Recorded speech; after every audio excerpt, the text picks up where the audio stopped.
जब हल्दी घाटी के युद्ध के अंदर प्रताप अपनी छोटी सेना लेके मुगलों को भगा देते हैं तो हमें लगता है कि ना यार, परिस्थितियां कितनी भी कठिन हो, व्यक्ति को हिम्मत हारनी, वो भी जो लड़ लिए थे। ये इस युद्ध का महत्व है अपने आप में। प्रताप के टाइम में मेवाड़ की जो लड़ाइयां ना, वो ये है कि अकबर की सेना और मेवाड़ की जनता। आपने पहले कितने युद्धों के अंदर पढ़ा कि भील लड़ने के लिए आगे। हम पहली बार मेंशन कर रहे हैं कि राणा पुंजा के नेतृत्व में किसकी सेना लड़ रही थी? भीलों की सेना इसके अंदर लड़ रही थी। इसका मतलब ये युद्ध मेवाड़ के जन जन का संघर्ष बन गया। अब मेवाड़ की जनता को लगता था कि ना, यदि प्रताप लड़ रहे हैं तो हमें भी उनका साथ देना चाहिए। यह युद्ध मेवाड़ की जनता में राष्ट्रवाद जगाता है। क्या जगाता है? और यह युद्ध होने के बाद तो पूरी मेवाड़ की जनता ही लग गई थी। आपने कितने लोगों के बारे में ऐसा सुना होगा कभी कि कोई एक जाति है लोहार। कौन सी जाति है? और महाराणा प्रताप ने कसम खाई कि जब तक हम मेवाड़ को आजाद नहीं करवा लेंगे, हम एक जगह पर टिक कर नहीं बैठेंगे, हम अच्छा खाना नहीं खाएंगे, अच्छे बिस्तरों पर सोएंगे नहीं, हम कठिन जीवन जी लेंगे, पर हमारे मेवाड़ को मुगलों का गुलाम बनने।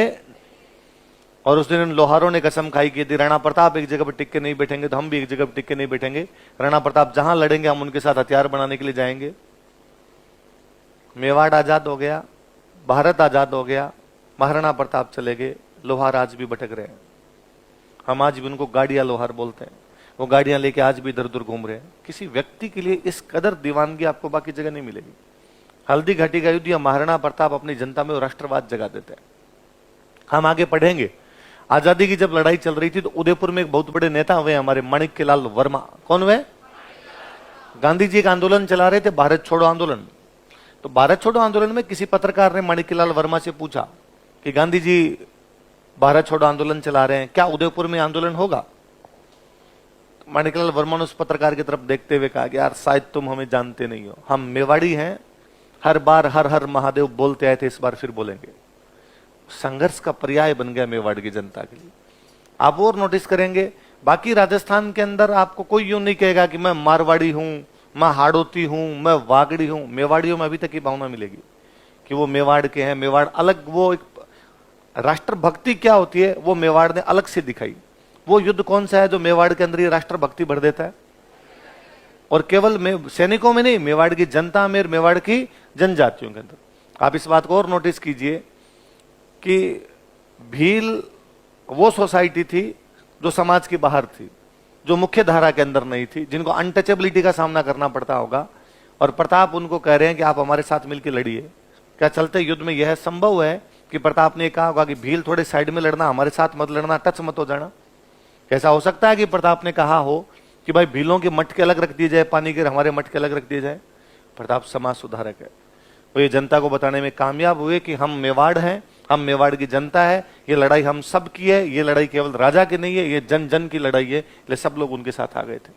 किसी भी घटना का क्या महत्व है, कोई इंसिडेंट हुआ उसकी क्या इंपॉर्टेंस है, इसका पता इससे चलता है कि घटना होने के बाद, इंसिडेंट समाप्त हो गया उसके बाद कितने वर्षों तक लोग उसको याद करते रहे, किस रूप में याद किया जाता रहा। महाराणा प्रताप के घोड़े का क्या नाम था? सांगा के घोड़े का, कुंभा के घोड़े का, जयत्र सिंह के घोड़े का। बाकी क्यों नहीं जानते आप? हल्दी घाटी कितना फेमस रहा होगा, उसके घोड़े तक लोगों को याद है। आज भी पुलिस वालों की गाड़ी का नाम है राजस्थान में चेतक। स्कूटर की कंपनी भारत में आती है, अपने स्कूटर का नाम रखती है चेतक। प्रताप को रुपए देने वाले दानवीर कौन थे? सांगा को देने वाले, कुंभा को देने वाले, किसी ने तो उनको भी दिए होंगे। प्रताप को दिए इसलिए भामाशाह आज भी याद है। आज भी किसी दानवीर आदमी को क्या कहा जाता है? भामाशाह कहा जाता है। मुझे नहीं लगता कि किसी व्यक्ति के मन में कभी आता होगा कि वह खानवा देख के आएगा कि चलो यार खानवा घूम के आते हैं, वहां भारत की बहुत बड़ी लड़ाई हुई थी बाबर और सांगा के बीच। या कोई आदमी यह भी नहीं सोचता होगा कि नहीं यार हरियाणा में पानीपत है और पानीपत में 3 बड़ी लड़ाइयां हुई थी, पानीपत का पहला युद्ध, पानीपत का दूसरा युद्ध, पानीपत का तीसरा युद्ध, और चलो यार पानीपत देख के आते हैं, वहां 3 बड़ी बड़ी लड़ाइयां हुई। या कोई तराइन जाता होगा जहां पर पृथ्वीराज चौहान और मोहम्मद गोरी लड़ पड़े थे? नहीं जाते। ये बात अलग है कि यदि आप ट्रेन से, बस से जा रहे हो, रास्ते में खानवा आ गया, और यदि आप हिस्ट्री के स्टूडेंट हो तो आपको लगता है अरे ये खानवा है, यहां बाबर और सांगा लड़े थे, मेरे को पता है लड़ाई, हमने क्लास में पढ़ रखी। तभी हो सकता है, वरना आपके अलग से मन में नहीं आती है आपको खानवा जाना है। पर ऐसा क्या है कि उदयपुर आने वाला हर पर्यटक हल्दी घाटी जाता है? ऐसा क्या है कि हल्दी घाटी जाने वाला हर पर्यटक वहां से मिट्टी बांध के साथ में ले जाता है? ऐसा क्यों है कि थोड़े दिन पहले राजस्थान के राज्यपाल उस रास्ते से गुजर रहे थे और उन्होंने जब देखा कि हल्दी घाटी नीचे उतर के वहां पे नतमस्तक हो गए थे? इसका मतलब 18 जून 1576 को उस दोपहर के 3 घंटों में कुछ तो अलग हुआ है कि हमारे दिल से नहीं निकल रहा है। 1915 में उड़ीसा में एक जगह पड़ती है बालासोर। कौन सी जगह है? भारत के एक बहुत बड़े क्रांतिकारी हुए जतिन दास मुखर्जी। क्या नाम था? अपने 5 साथियों के साथ पुलिस के एनकाउंटर में शहीद होते हैं।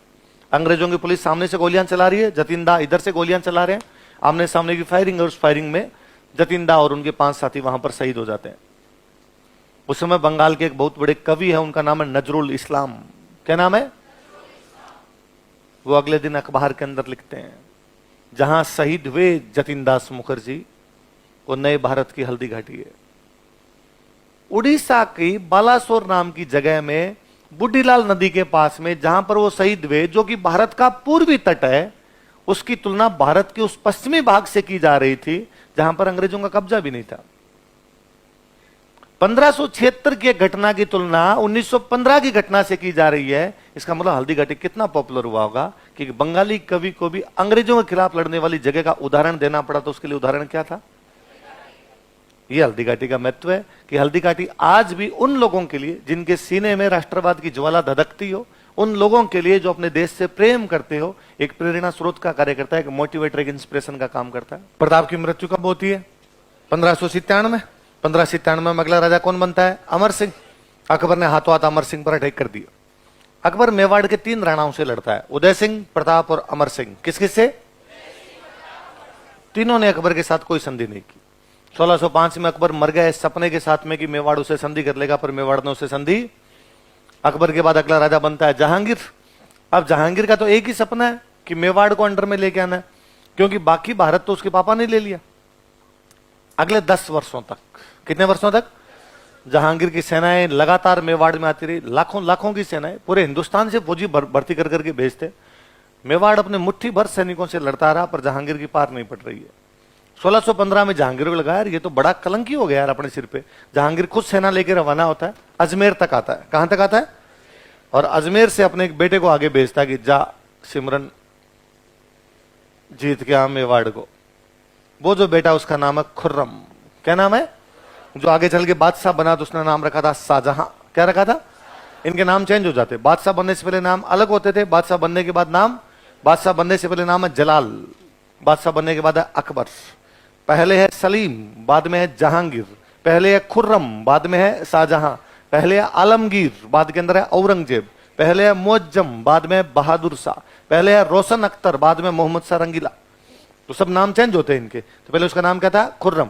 तो खुर्रम को 1615 में जहांगीर अजमेर आता है, अजमेर से खुर्रम को भेजता कि जा और जाके मेवाड़ को जीत, या मेवाड़ वालों को अंडर में लेके। आपने खुर्रम जाता, खुर्रम ने जाके मेवाड़ में अब तक जितने भी सेनापति गए थे, भले वो हारे और भले वो जीते हो, सबको बुलाया और बुलाकर दिक्कत क्या है? पूरे हिंदुस्तान की फौज लगा दी। एक राजा जो पहाड़ों के अंदर बैठ के भी आपसे कंट्रोल नहीं हो रहा, एक राज्य जिसकी सेना तो इतने युद्धों में समाप्त हो गई होगी। 1527 के खानवा से लड़ने लगे थे, 1615 आ गया, 90 साल हो गए। तो 90 साल में मेवाड़ की सेना तो मरमुरा गई होगी। हर बार नई पौध तैयार होकर आती है। जो 16-17 साल का हुआ फौज के अंदर है, जो 16-17 साल का हुआ फौज के अंदर है, बूढ़े बूढ़े सारे से लड़ रहे हैं, लगातार लड़ाइयां चल रही है। उसके बावजूद लड़ रहे हैं, कारण क्या है? तुम पकड़ क्यों नहीं पा रहे उस राणा को, तुम पकड़ क्यों नहीं पा रहे उस राजा को? सैनिकों का साहब बात यह है वो पहाड़ों के अंदर है, हमें पहाड़ों की लोकेशन नहीं पता, और यदि हम पता लगाते भी हैं, जासूस भेज रखे हमने, हम पता लगाते हैं, हम उसको पकड़ने के लिए जाते हैं तो लोकेशन चेंज कर लेता है। कैसे? उसको क्या पता तुम आ रहे हो? साहब जिन जिन गांव से जाते हैं ना, उन गांव वाले समाचार भेजते हैं कि सेना आ रही है, अगले गांव वाले आगे गांव, अगले गांव वाले आगे गांव, अगले गांव वाले अगले गांव, और वहां से वो लोकेशन चेंज करके किसी ऐसी जगह से हम पे अटैक करता है कि हमें वापस भागना पड़ता है, सप्लाई छीन लेते हैं, मार देते हैं लोगों को अपने।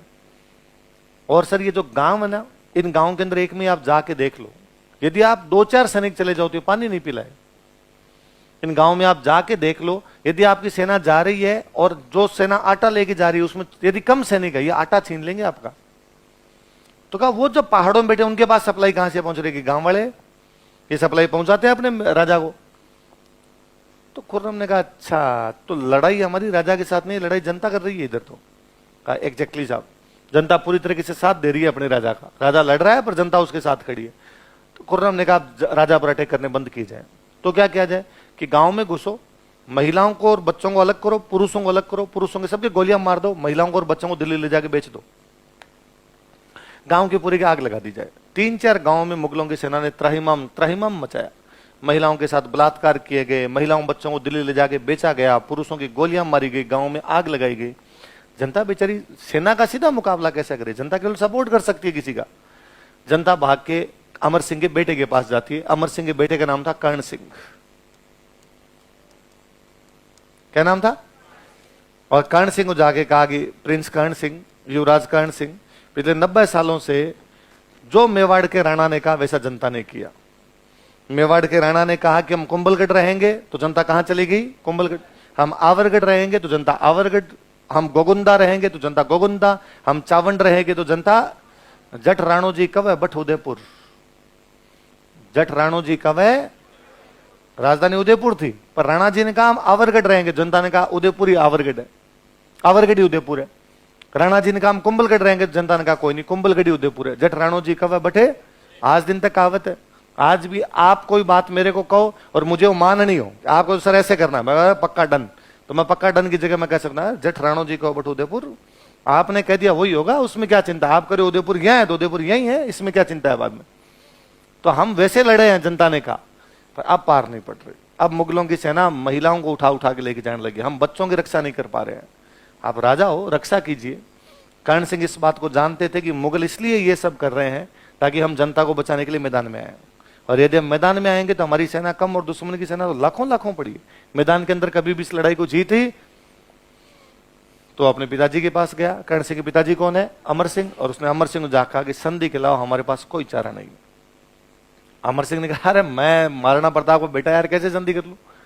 उसने पुनः समझाया कि पिताजी संधि का मतलब हार कतई नहीं है, कई बार 2 कदम पीछे हटने का मतलब होता है अगली बार 4 कदम दौड़ेंगे, कई बार थोड़ा सा पीछे हटने का मतलब आराम करना है, रेस्ट करना है, एनर्जी बटोरनी है ताकि नया फेज शुरू किया जा सके। हम लड़ेंगे, वापस लड़ेंगे थोड़े दिनों बाद में, एक बार रुकना पड़ेगा, जनता को बचाना पड़ेगा। राजा का पहला कर्तव्य जनता की रक्षा करना होता है। यदि जनता इस प्रकार से मर रही है, हम उसको नहीं बचा पाए, क्या करेंगे इस राज का, क्या करेंगे इस लड़ाई का। अमर सिंह से फिर भी बात हुई नहीं। अमर सिंह ने कहा ये पकड़ चाबियां, तू जाने तेरा काम जाने, तू संभाल, जो करना वो कर ले। जब कर्ण सिंह के पास में शासन प्रबंध आया, एडमिनिस्ट्रेशन उसके पास में आया, तो उसने 2 बंदे भेजे अपने। एक बंदे का नाम है हरिदास, क्या नाम है? एक बंदे का नाम है शुभकर्ण। क्या क्या नाम दोनों को बताओ देखिए। बातचीत करने के लिए भेजे गए खुर्रम के पास। किसके पास भेजे गए? कौन कौन गए मेवाड़ से? हरिदास और शुभकर्ण। किसके पास बातचीत करने के लिए? और उन्होंने हरिदास और शुभकर्ण जा खुर्रम का, खुर्रम हम मेवाड़ से आए हैं और हम तुम्हारे साथ संधि करना चाहते हैं। खुर्रम ने कहा वेरी गुड शाबाश, चाय लाओ भाई, 2 कड़क एकदम।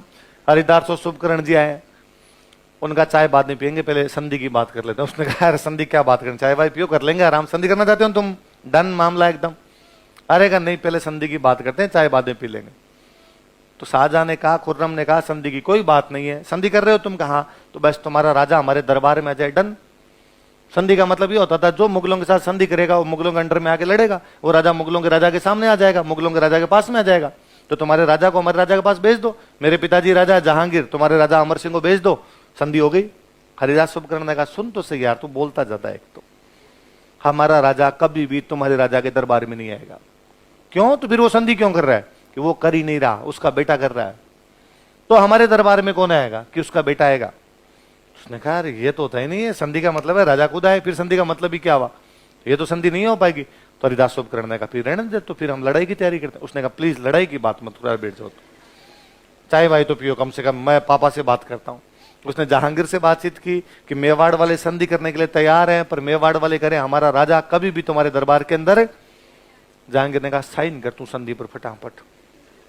पर पिताजी राजा ही नहीं आएगा, संधि क्या मतलब? उसने कहा मतलब छोड़, तुम कम से कम लड़ाई तो बंद हो जाएगी।